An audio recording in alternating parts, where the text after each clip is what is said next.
Oke, kali ini gue bakal bahas tentang satu hal yang masih dipertanyakan banyak penonton gue. Oke, sebelum gue bahas, gue bakal ceritakan secara singkat sejarah dari Oyako, biar nyambung sama inti dari pembahasan kali ini. Oyako adalah sekolah terbesar dan terkuat yang ada di kota atau daerah Sword. Jarang ada orang yang bisa jadi pemimpin di sini karena syaratnya yang terbilang sangat mustahil. Bahkan untuk seorang petinggi berandalan, yaitu menahan 100 pukulan dari siswa di sekolahnya. Sejauh ini ada orang yang hampir berhasil, yaitu Seki, menahan sekitar 93 pukulan.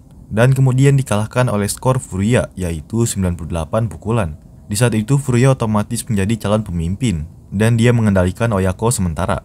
Karena dia nggak bisa mencapai syarat tersebut, dia nggak disebut sebagai pemimpin. Karena buat membuktikan bahwa Oyako harus punya orang yang kuat, karena persaingan geng di Sword cukup berat jika dibandingkan dengan Oyako sebelum eranya Furuya. Akhirnya datang satu siswa yang baru masuk dan langsung nantang melakukan tradisi syarat menjadi pemimpin.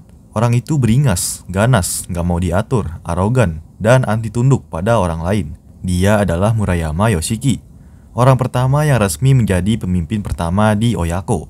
Anjay, pertama. Dia berhasil menahan 100 pukulan, salah satunya dipukul pakai bangku, sampai bangkunya hancur. Lalu sehabis itu dia ngebantai semua orang yang tadi mukulin dia. Murayama menjabat kurang lebih selama 5 tahun lamanya. Murayama juga masuk ke sistem Teijisei, alias siswa paruh waktu, yang isinya orang-orang dewasa yang seharusnya udah lulus, tapi milih jadi berandalan sekolah kembali. Mereka lah yang mungkin buat tradisi ini demi adanya persaingan kuat di Oyako, sekaligus membesarkan nama Oyako dengan tradisi gilanya. Teijisei awalnya seperti sebuah faksi di sekolah, yang kadang mereka juga tawuran antar sekolah. Dan hampir semua tawuran yang mereka lakukan melawan sekolah lain di Sword dapat dimenangkan dengan mudah dengan adanya trio Oyako, Murayama, Furuya, dan Seki. Setelah nama Murayama terkenal dan banyak anak-anak baru masuk ke Oyako, persaingan yang lebih rumit terbentuk. Munculnya para siswa Zenichi alias penuh waktu. Awalnya nggak ada pemimpin, tapi di sana ada banyak petinggi seperti Fujio, Tsukasa, Suji, dan Shibaman. Lalu Fujio pindah ke sekolah kampungnya karena biar nggak jauh dari kakeknya yang mulai sakit. Tsukasa pun jadi nggak ada gairah bertarung setelah ditinggal pergi sahabatnya. Dan tersisa Suji dan Shiba yang otomatis jadi pemimpin siswa Zenichi. Zenichi kedatangan pendatang baru bernama Todoroki.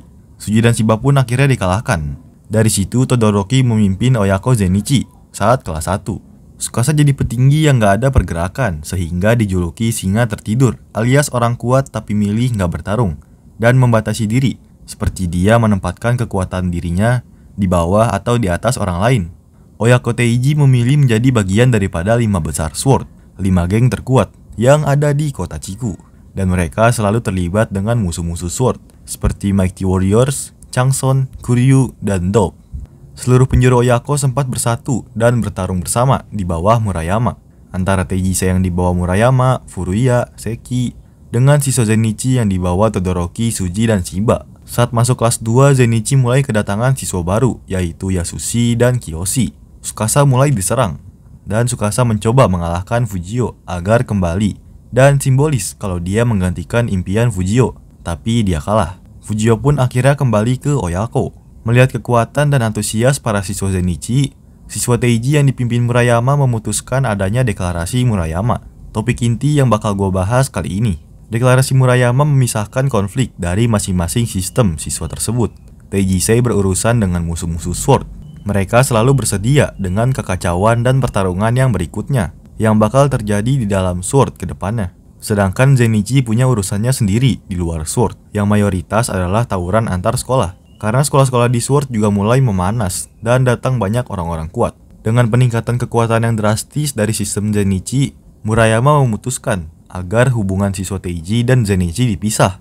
Nggak boleh ikut campur satu sama lain, kecuali keduanya memang dalam masalah yang sama, seperti tragedi geng Kidora. Dengan adanya Sengen no Murayama alias deklarasi Murayama, sekolah di Sword yang memanas semakin menggila, dan otomatis Zenichi jadi sasaran empuk, biar menjadi sekolah teratas yang ada di Sword. Dengan begitu juga Teijisei udah bukan lagi bagian dari pelajar Oyako, tapi lebih ke geng pelindungnya.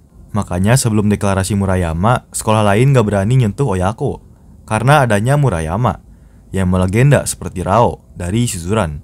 Ditakuti banyak orang dengan rumor yang kadang dilebih-lebihkan. Sekolah lain merasa puncak sekolahan dipegang oleh gengnya Murayama. Nah, setelah mendengar deklarasi tersebut, berarti puncak SMA di kota Sword saat ini adalah Zenichi dari Oyako. Seperti contoh Todoroki dan Fujio. Sedangkan Teijisei sekarang menjadi geng Oyako. Sampai sini paham kan? Intinya Teijisei itu sekarang menjadi gangster yang berlabel Oyako. Mereka tetap ada di sekolah Oyako, tapi dengan urusan yang berbeda. Zenichi tetaplah siswa biasa, yang punya kelulusan, dan mereka sepertinya nggak ada syarat tertentu buat jadi pemimpin. Intinya kalau dia disegani dan diikuti banyak siswa, bahkan petinggi lainnya, berarti dialah pemimpinnya. Yang pasti Oyako akan selalu punya dua pemimpin, yaitu pemimpin Teijisei dan Zenichi.